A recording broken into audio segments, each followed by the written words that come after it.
स्वाधीन प्रार्थी जीवन संग्राम मिश्र निर्वाचनी प्रचार शुभारंभ। चांदबाली भद्रक जिला चांदबाली निर्वाचन मंडल स्वाधीन प्रार्थी भाव निर्वाचन लड़े श्रीजुक्त जीवन संग्राम मिश्र। भद्रक जिला चांदबाली ब्लॉक अंतर्गत खेरंग पंचायत पलासपुर ग्रामर जनता दलर परवर्तित बिजु जनता दलर सभापति नरेंद्र मिश्र नाती।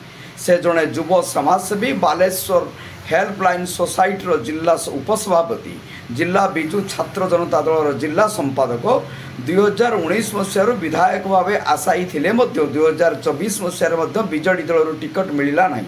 तेणु आज बाबा आखंडमणि मंदिर में पूजा अर्चना कर शताधिक लोकों गहन में बाबा आशीर्वाद नहीं निर्वाचन शुभारंभ कर शताधिक लोक प्रसाद सेवन व्यवस्था करा।